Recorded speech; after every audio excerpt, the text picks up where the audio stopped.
Hey, this is Stevie Rochelle from Tough and Metal Sledge. Hey everybody, this is Pat Torpy from Mr. Big. This is Glenn Hughes, the voice of rock. What's up? This is Dave Rude from Tesla. And you're listening to Music Mania. Music Mania. You are locked and loaded on the Music Mania podcast. Thank you so much, man. I love talking about the things that I love, Clint. And for you to allow me to do it with you, I am the Music Mania podcaster. You wanted the best!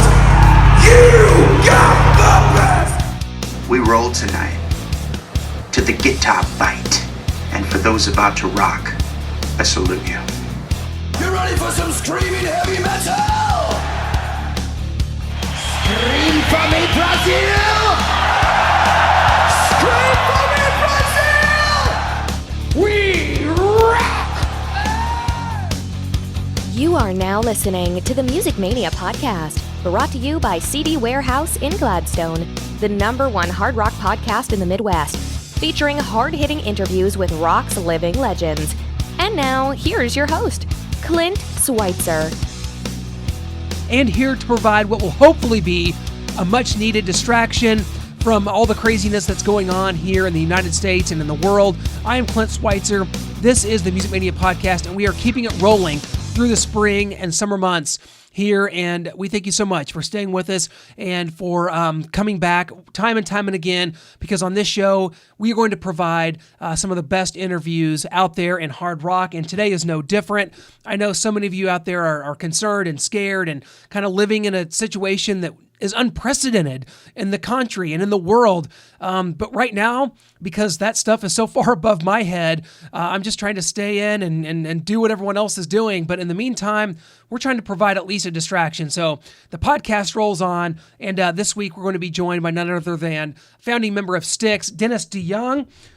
He is back with a new original solo album, 26 East Volume 1.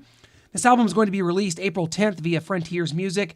Recently, 2 tracks from the album have been released, East of Midnight and To the Good Old Days, which features Julian Lennon. You can hear them in all major streaming services, or definitely on YouTube as well. Guys, this is going to be tremendous. I actually, in a roundabout way, interviewed Dennis about a year ago. We did an interview with Jim Peterick, who, for World Stage, he had just done a song with Dennis DeYoung. I called Jim to do the interview, and Dennis answered the phone. I can't wait to do this. I mean, Styx, one of my favorite bands of all time. I mean, I've seen them live so many times, and of course, he's best known as the founding member of Styx as the primary lead vocalist and keyboardist. It's a tenure that lasted from 1970 until 1999, so it's been over 20 years now that Dennis has been out of Styx. He's been credited as the writer for more Styx songs than any other Styx member. He's also the most successful songwriter, penning 7 of the band's 8 top 10 singles, as well as a solo top 10 single. It's going to be great, and we're so happy that Dennis is releasing this album and that he's going to be on tour, hopefully. I know that some of the dates are kind of having to be pushed back, and we're going to get into that with him as far as kind of the tour schedule. A lot of uncertainty, we just don't know, but the dates, as of right now, hopefully we get to see this happen into the spring and somewhere into May, into June, I think in May. Friday, May 22nd, Dennis is scheduled to be here in Kansas City at the Ameristar Casino. So hopefully that takes place. Of course, so much uncertainty, but we're going to get into all this with him about his days in Styx, writing such great material, and it's going to be just tremendous. So without further ado, let's go ahead and get to our interview right now with Mr. Dennis DeYoung. Dennis, welcome to the Music Mania podcast. It's so great to talk to you. How is everything going, my friend? I know these are crazy times, right? For goodness sakes, shouldn't you be in your basement with a bag over your head and armed guards at the door? How did you guess, Dennis? Oh my gosh, that's exactly what's happening. Are the guards clean? So far. We're swabbing as we speak. Wow, I tell you, this is crazy and unprecedented. What are we doing here? What's the world come to, Dennis? What are we doing? Well, it's pretty simple. You know, we human beings have deluded ourselves mightily through every imaginable device, including entertainment, to believe that we're in control of something. Well, No, we're not. We're in the universe. And to me, the universe's main goals are replacement and renew, as far as I can tell. And, we have, we're just spinning around here in space, hoping for the best. But now we realize, and the only good thing that might come of all this is that the entire planet will now understand one thing, something I said a long time ago in 77 was, deep inside we're all the same. The amount of money you make or the success you've had or how poor you are or what your skin color, what God you bow to, what political party you belong to. These are all teams, tribes, and ideas mankind uses to, really to deflect the thought that we all know subconsciously, and no other species, as far as we know, knows this, is that our lives are finite. No, I don't think dogs realize that. They wouldn't be as happy. So right now, I just look at all this and I say, hopefully we'll say, by the way, without sounding like a hippy-dippy, we're all in this together.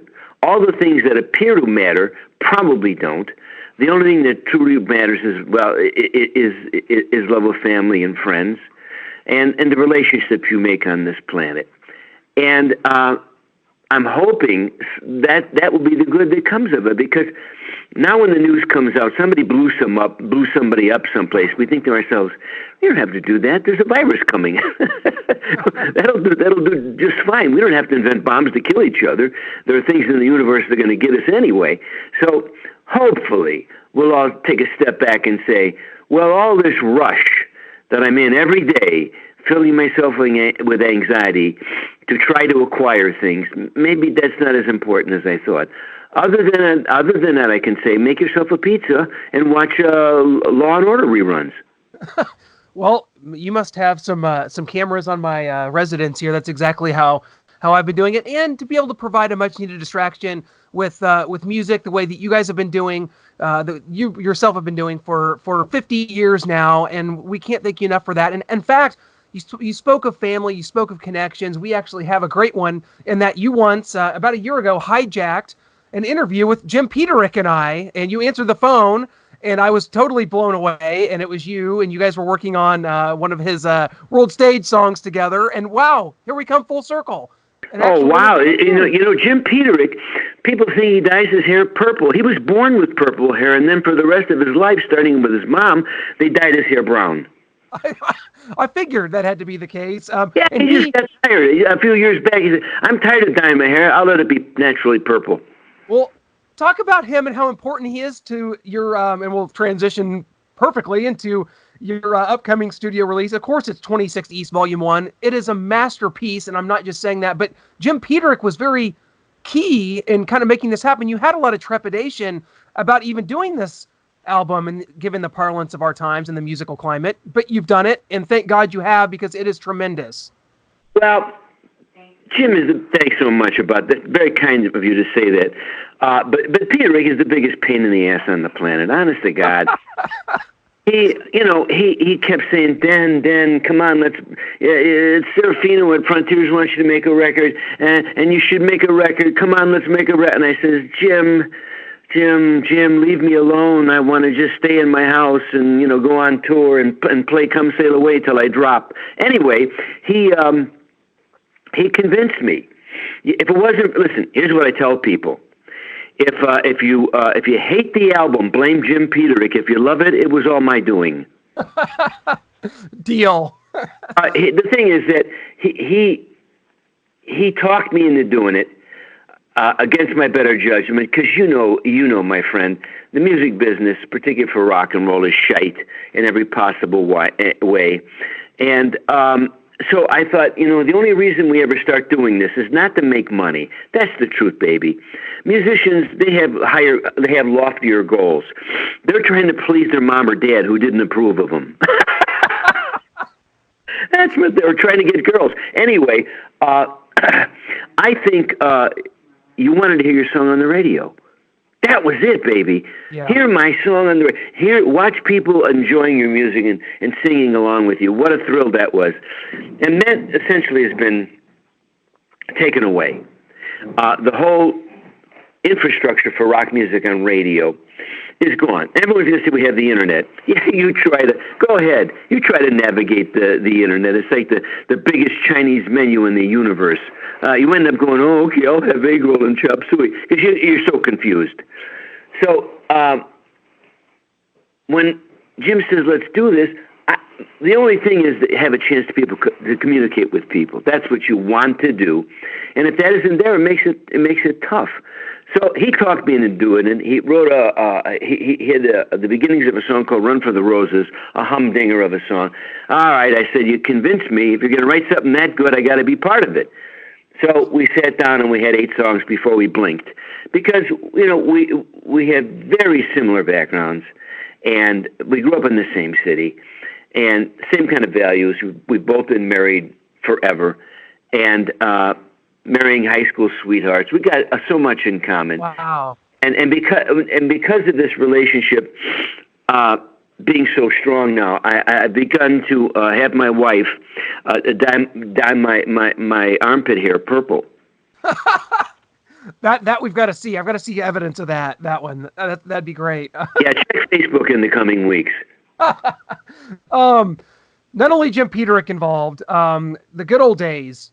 What a tremendous, heartfelt, tender song that you wrote for you and Julian Lennon. How do you know him? How did this happen? What a great pairing this is on this song. Well, thank you, my friend. The story goes like this. I was making my last album, and I wanted to write a tribute song to the Beatles, who, if not for them, I wouldn't be a professional musician. I had a band for 2 years before the Beatles, but we weren't even playing rock and roll. So that experience was going to be captured in a song. And it's in complete and total Beatle mode. I ripped off everything I could from them in this song, something I never did before, and as a tribute. And so I thought maybe I'll get somebody to sing this with me, because it's a duet that's sung in unison and in harmony, like the early Beatle records were between John and Paul. And I thought about Jules, and then I was going to send it to him, and last minute I said, I can't do that because this is not a song for him. He takes enough criticism, he shouldn't be doing a song like this. So I just went to the piano, and I sat down, and I said, what would it be like if I wrote a song for he and I to sing together? And I crafted it particularly for he and I to sing. And I just did a quick demo. I sent it to him, and I didn't know him. I never met him. I don't know. I didn't even know if he knew me. And he wrote back and said he'd be honored to do it. So we met in Brooklyn at the Brooklyn Sound Studio when he was there doing a benefit for lupus. And you've got it in your hand. I mean, he sang beautifully, and I came home and matched him, because harmony, baby, in life, in the universe, is so important. And I wanted to do something in harmony. This is the last song on the album, was theoretically my last album. And it's me saying basically, essentially, hey guys, what a time we've had. Let's not forget it. There's been good, there's been bad. And let's raise a glass to the life we had. And remember the good old days. And remember, we must all forgive. And there it is. You've got it in your hands. And, a couple charts. I don't know anything about charts anymore because they're crazy. But anyway, it was number 2 and number 1. Number 2 on the media-based thing in classic hits. And number 1 this week on BDS. So, look, I didn't think it was going to get airplay. That's why I told Jim, I'm not doing this. So, good for Jim Peterick. I owe him a lot. I'm not going to pay, but I do. No, definitely not. Please don't do that. Now, you realize you and Jim here have sort of painted yourself into a corner, because while the world kind of awaits the release of 26 East Volume 1, when you see that caveat, Volume 1, we're already thinking there's going to be a Volume 2, right? We wrote so many songs between he and I. We wrote at least 18, at least half of them together. The other half I wrote on my own. And the record company wanted them all. I wanted one record. I wanted them to pick their favorite songs and make one final album, and they wanted them all. So it was their idea to divide it into 2 records. Volume 1 and Volume 2. I didn't like that Volume 1 and Volume 2. I wanted to call them Dennis DeYoung, 26 East, this one, and then that one. But they said that's funny, but not good. So now it's volume, so I feel like, I'm in the, National Public Library or something. Well, I tell you, I know that you had a record release party scheduled for April 3rd, and I know that there's so much uncertainty. You had lots of live dates, performing the music of Styx, performing hopefully songs from this album as well. But I know there's so much uncertainty. It's I don't know what to really say about that. You're May 22nd. You're supposed to be here in Kansas City. We just hope that that happens. We're not sure. But the CD release party was supposed to be April 3rd. That's a real bummer in all of this. Any other plans?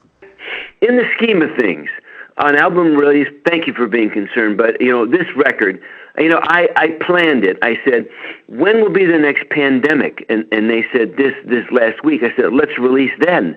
Anyway, Perfect. Seriously, in the scheme of things, whatever record, movie, or whatever is, this is small potatoes in what's going on, and we all have to step back and do what's right for humanity. And I'm no different from anybody else. And what happens will happen. We can't control it. And I'm not. I'm pretty much. I'm at peace with it, knowing that when things like this happen, if you're gonna sit in your corner and worry and bite your fingernails, it's to no avail. You bite your fingernails when you could have done something. That's when you worry about it. And so the touring schedule, when it does come back, not just for me, kids, this is for everybody. You'll see me. But until that time, you keep yourself and your family safe. That's all we can do right now. We just, if you're a praying man or woman, say your prayers. If not, hope for the best. Very well said. I tell you, it's crazy, Dennis, that you've been away from Styx now for over 20 years, 21 years. Talk about kind of the creative process and just sort of how much it means to you to be able to do an album like this and to be able to write great songs still into your 70s, while also comparing that to having penned 7 top 10 hits in Styx, but maybe more gratifying today. Talk about that, the comparison of that. Well, all the big hit records that I wrote in Styx, I wrote by myself. So I had an awful lot of experience of being the guy who writes by himself. Tommy and I wrote together, JY and I wrote together, JC and I wrote together, Glenn Burtnick and I wrote together. But for whatever reason, the biggest hits I ever had were self-penned, so I had plenty of experience in doing that. But really, the production of the records, the arrangements, the talents that the other guys in Styx brought were all vital to the way the music sounded to the American public and the world public, really, when they finally heard them. So when you're taking a solo album, you have to find the musicians that you think can best express your vision. And when you're in a band like Styx, you don't really worry about that because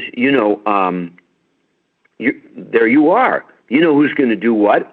You know the people's strengths, and you utilize them. That's the great thing about being in the band. In a solo record, you have the flexibility to bring different people in to hear their points of view musically. But I really, as I said before, I would have been in Styx for the last 21 years. It was not my decision. JY and Tommy and myself were the only 3 left when they decided to replace me when I was sick. So all I can tell you is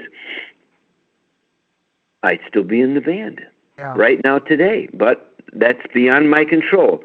And please send all your cards and letters to Styx's Facebook if you feel differently.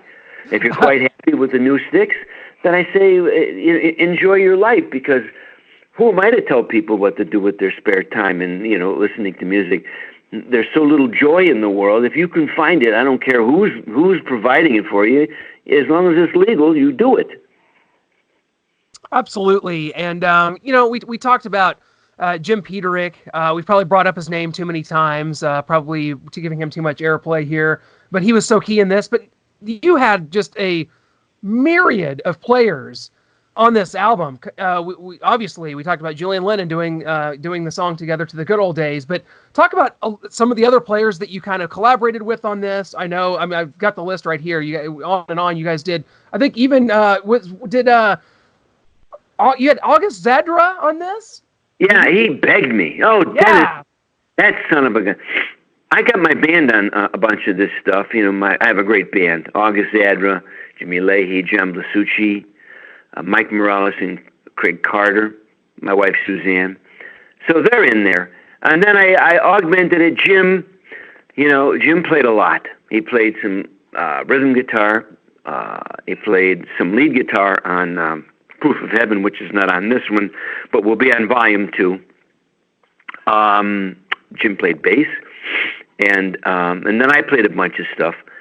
And then Mike Aquino, a great player here in Chicago, played a lot on the record. So, I'm just bringing together the talents that I had at my disposal. You see, I don't like I've done it. Where you send tracks to people and they put stuff on. I don't like that. To me, it's not the same as sitting in the room with the musician. Let them play and watching the whole process unfold, and then, as a producer, be there in real time to offer suggestions. Try this, try that. That's the process I love, because that's how I always worked in Styx, because we were always in the same room in those days. You had to be, because it was a recording studio. You couldn't phone it in from another planet. You just did it. So I used Mike, who's a great player, because he's in Chicago. He was like 20 minutes from my house. Because I sent it out to both August and Jimmy, and they played some. And then when August and Jimmy were in town, because Jimmy's on the East Coast and August is in L.A., it's just time-consuming, and it's expensive to do it that way. So the value of having a band all in the same area is you show up at the studio, you know each other, and then you go at it. So I sound like a guy who likes being in a band. I do. Well, so important. So many record players. Let me ask you a question. Yeah. Were you surprised by this album? Yes, I was. I knew you would be. I was. But in a way, knowing again that interaction we had whenever we were interviewing Jim Peterick, and whenever you answer the phone and we talked there for a minute, it was like these guys are working on something. I just figured it was all for his material and for his world stage stuff, which is tremendous. But pleasantly surprised, yes. The world needs this, Dennis. I know you're kind of underplaying yourself, because your style, it sounds like Styx. I'm just going to tell you right now, that production on East of Midnight, it sounds like The Grand Illusion, and it's tremendous. This is what a lot of Styx, fans of Styx, of your era, of you, have been waiting for, and thank you for doing it. Thank you for sticking to your guns. Thank you. Hey, you've heard the whole album, haven't you? Yeah, I have. Okay, how about that? With all due respect, did you laugh? I did. I didn't know if a lot of people would kind of get it's kind of tongue in cheek, so I didn't know if that was on purpose or not. It's literal. Yeah. Don't you feel that way when you watch? You name the talk show, political, on the radio or on the TV. Isn't that what you want to yell at them? Yeah. Well, yes. Okay. Certainly. We can't say that. We can't say the word, can we? Right. It's on your show. We can't say that, right? Oh, we can. We can. Oh, we sure can. Nah, well, they'll hear it when they hear it. I say, with all due respect, you are an a-hole. So that is as literal as it gets. I'm. Yeah, my tongue came out of my cheek on that one. Dennis, I can't thank you enough. I'll tell you, you've provided the soundtrack to so many people's lives, to mine certainly, and I'm on the younger side. I'm 35, and this has been such a part of my life that you're a kid. That? Yeah, I'm not in the coronavirus demographic. I'm good. I would be. Don't go licking doorknobs. Dennis, all I could say is that we've wished we had more time, but We hope and pray that that the world and we all stick together on this, that things get better, certainly, and that maybe we get to see you here in Kansas City, May 22nd. That's where I am. That's where we hope that your tour can certainly get to. Stick to your website, DennisDeYoung.com, for all the information. All this stuff is coming up. You can pre-order the album. It's going to be tremendous. It is tremendous. Take it from me. I've heard it all. Thank you so much, Dennis. Let's be in touch soon, my friend. Hopefully when you get here to Kansas City. Thank you, my friend. Well, there you have it. Dennis DeYoung talking about his new album, 26 East Volume 1. It comes out April 10th via Frontiers Music. You could definitely go check it out on his website. Go to DennisDeYoung.com. You can get all the information on that, the tour dates, and he's going to, we'll play the wait and see game.